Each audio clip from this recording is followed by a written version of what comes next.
ഏട്ടാ ഇതില് ഏട്ടാ ഒന്ന് സൂക്ഷിച്ചു കേറ്. എത്ര നാളിങ്ങനെ ലിഫ്റ്റ് വർക്ക് ചെയ്തിരിക്കുന്നത്? അത് ശരിയാക്കുന്നു പറഞ്ഞിട്ട് ഒരാഴ്ചയായിട്ട് വെയിറ്റ് ചെയ്യല്ലേ? ഈ അസോസിയേഷനുള്ള ആൾക്കാർ ഇതെപ്പോ ശരിയാക്കുന്നു മനസ്സിലാവുന്നില്ല. എന്തു പറയാനാ, ഇതൊക്കെ നമ്മുടെ തലയിലെടുത്താ.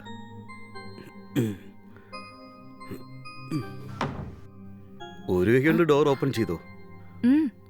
കേറി വാ. ഒരു മിനിറ്റ്. ശരി.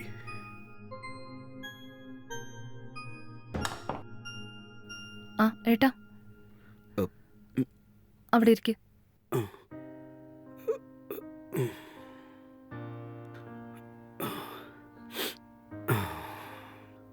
കുടിക്കാനായിട്ട് കുറച്ച് വെള്ളം എടുത്തോണ്ട് പോവാ. ആ ഞാൻ ഇപ്പൊ കൊണ്ടുവരാം. അയ്യോ എന്റെ ദൈവമേ, അയ്യോ ദൈവമേ, അയ്യോ ദൈവമേ, അയ്യോ എന്നെ എന്തിനാ ഇങ്ങനെ പരീക്ഷിക്കുന്നേ? അയ്യോ അയ്യോ ഏട്ടാ എന്താ പറ്റിയേ? അയ്യോ ദൈവമേ, എന്താ ഏട്ടാ കാര്യം? ഒന്ന് പറ, എനിക്ക് വല്ലത് പേടിയാവുന്നു. എനിക്ക് ഒന്നും അങ്ങോട്ട് മനസ്സിലാവുന്നില്ല. നിങ്ങൾ എന്താ കാര്യം വെച്ചാ ഒന്ന് പറ.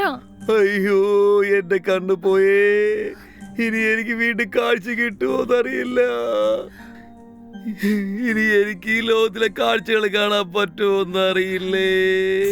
ഏട്ടാ നിങ്ങൾ ഇങ്ങനെ കരയുന്നതൊന്ന് നിർത്ത്. ഇന്ന് ഡോക്ടർ ചെക്ക് ചെയ്തിട്ട് കൃത്യമായിട്ട് നമ്മളോട് പറഞ്ഞതല്ലേ, കുറച്ച് ദിവസം ട്രീറ്റ്മെന്റ് തെറ്റിക്കാണ്ട് ചെയ്തോണ്ടിരുന്ന ഉറപ്പായും കാഴ്ച തിരിച്ചു കിട്ടും. നിങ്ങൾ വിഷമിക്കാതിരിക്കുക കേട്ടോ. ഇല്ല ഇല്ല, എനിക്കിനി വീണ്ടും കാഴ്ച തിരിച്ചു കിട്ടുമെന്ന് തോന്നുന്നില്ല. നിങ്ങൾ ഇങ്ങനെയൊക്കെ പറഞ്ഞാൽ ഞാൻ എന്താ ചെയ്യാ? ഡോക്ടർ എത്ര കോൺഫിഡന്റ് ആയിട്ട് കാഴ്ച തിരിച്ചു കിട്ടുമെന്ന് പറഞ്ഞത്.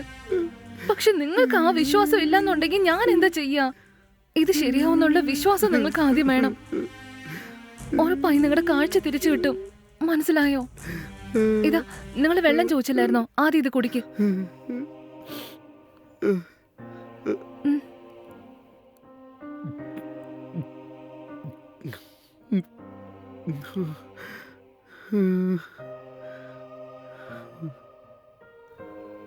നിങ്ങൾ എഴുന്നേറ്റ് വാ.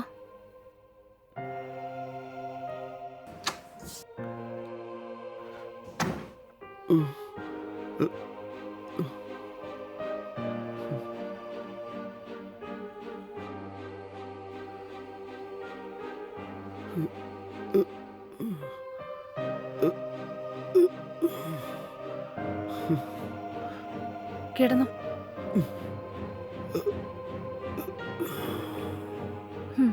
നിങ്ങളിങ്ങനെ ഓരോന്നും ആലോചിച്ചിരിക്കാണ്ട് ഉറങ്ങാൻ നോക്ക്. എല്ലാം പെട്ടെന്ന് ശരിയാവും. വിഷമിക്കാതിരിക്കുക കേട്ടോ.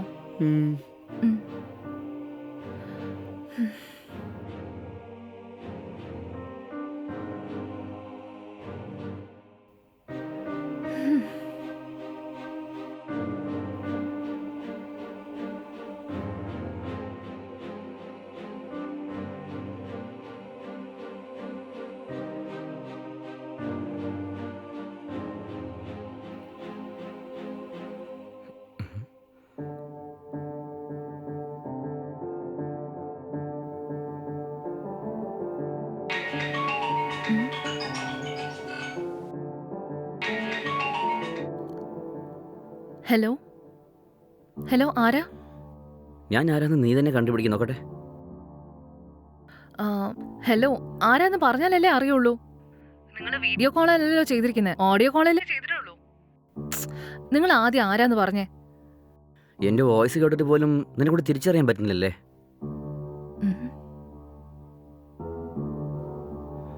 അപ്പോ നീ എന്നെ മറന്നുപോയല്ലേ? ഹേയ്, നീ കിരണല്ലേ? യെസ്, ഞാൻ കിരൺ തന്നെ. ഞാൻ ഇത്രയും സംസാരിച്ചിട്ട് വേണം നീ എന്റെ വോയിസ് കണ്ടുപിടിക്കാനല്ലേ? എടാ അങ്ങനെയൊന്നും ഇല്ല. നിന്റെ വോയിസ് മുമ്പത്തെ പോലെയല്ല, ഒരുപാട് മാറ്റമുണ്ട്. അതെ, വെറുതെ നോണം പറയല്ലേ, എനിക്കെല്ലാം അറിയാം. അതുകൊണ്ടാണ് നിനക്ക് എന്റെ വോയിസ് കണ്ടുപിടിക്കാൻ പറ്റാത്തെ. എടാ നീ പറയും പോലെ ഒന്നുമില്ല. നിന്നെ എനിക്ക് അത്ര പെട്ടെന്ന് അങ്ങനെ മറക്കാൻ പറ്റുമോ? ജീവന് തുല്യം സ്നേഹിച്ച ഒരാളെ അത്ര പെട്ടെന്ന് മറക്കാൻ പറ്റുമോ? എന്ത് ചെയ്യാനാ, എല്ലാം തലയിലെഴുത്ത്. നമ്മുടെ രണ്ടുപേരുടെ ഭാഗത്തുനിന്നും നമ്മുടെ കല്യാണത്തിന് സമ്മതിക്കുന്നില്ല. അതുകൊണ്ടാണ് നമ്മൾ രണ്ടുപേരും പിരിഞ്ഞത്. അതിരിക്കട്ടെ, നിന്റെ ലൈഫ് എങ്ങനെ പോകുന്നു? എനിക്ക് കുഴപ്പമില്ലാതെ പോകുന്നുണ്ട്. അതൊക്കെ പോട്ടെ, നിന്റെ കല്യാണം കഴിഞ്ഞാണോ? ഇല്ല, ഞാൻ ഇനിയും കല്യാണം കഴിച്ചിട്ടില്ല. അതെയോ? അതെന്താ? അതെ, ഇതൊക്കെ ഞാൻ പറഞ്ഞു വേണം മനസ്സിലാവാൻ നിനക്ക്. നീ നിന്റെ ഫോൺ നമ്പർ എന്തുകൊണ്ടാ മാറ്റിയത്? ഞാൻ വളരെ കഷ്ടപ്പെട്ടാണ് നിന്റെ ഫ്രണ്ട് ഗീതയുടെ അടുത്ത് നമ്പർ വാങ്ങിച്ചത്. അതെ, ഞാനൊരു ജോബിന് വേണ്ടിട്ട് കൊച്ചിനിലേക്ക് വരുന്നുണ്ട്. കൊച്ചിന് വന്നതിന് ശേഷം നിന്നെ കാണാന്ന് വിചാരിച്ചാണ് കോൾ ചെയ്തത്. അതെയോ? ഉറപ്പായി മീറ്റ് ചെയ്യാലോ. നീ നാട്ടിലേക്ക് വന്നതിന് ശേഷം എന്നെ വിളിക്ക്, മനസ്സിലായോ? ഞാൻ കൊച്ചിന് വന്നതിന് ശേഷം എവിടെ വെച്ചാ മീറ്റ് ചെയ്യാന്ന് ഞാൻ നിന്നെ നാളെ ഫോൺ വിളിച്ച് പറയാം. ഓക്കെ അല്ലേ? എടാ, എന്തിനാ പുറത്ത് വെച്ച് മീറ്റ് ചെയ്യുന്നേ? നീ വീട്ടിലേക്ക് വാ. വീട്ടിലാവുമ്പോ സമാധാനമായിട്ടിരുന്ന് സംസാരിക്കാൻ പറ്റുമല്ലോ. ആണോ? ഞാൻ നിന്റെ വീട്ടിലേക്ക് വന്നാ അങ്ങനെയൊന്നും വിചാരിക്കില്ലല്ലോ. അങ്ങനെയൊന്നും വിചാരിക്കാൻ പോകുന്നില്ല. അങ്ങനെ മറ്റുള്ള ആണുങ്ങളെ പോലൊന്നുമല്ല, നല്ലൊരു മനുഷ്യനാ. അങ്ങനെയാണോ? എന്നാ ഓക്കെ, ഞാൻ തീർച്ചയായും വന്നേക്കാം. നിനക്ക് വേണ്ടി ഞങ്ങൾ വെയിറ്റ് ചെയ്യുന്നുണ്ടാവും. നീ വരണേ കേട്ടോ? Okay, bye bye. Bye.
Hi.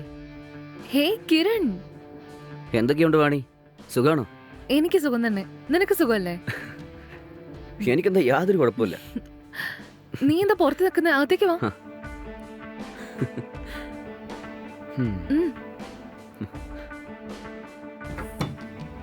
അകത്തേക്ക് വാ.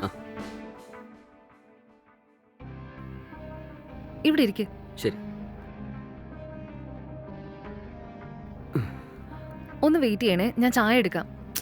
അതെ, ചായയൊക്കെ പിന്നെടുക്കാം. നീ ആദ്യം ഇരിക്കേ. നിന്നോട് കുറെ കാര്യം സംസാരിക്കണം. അതൊക്കെ സംസാരിക്കാം. ഒരു 5 മിനിറ്റ്, ഞാൻ ചായ എടുത്തോണ്ട് വരാം.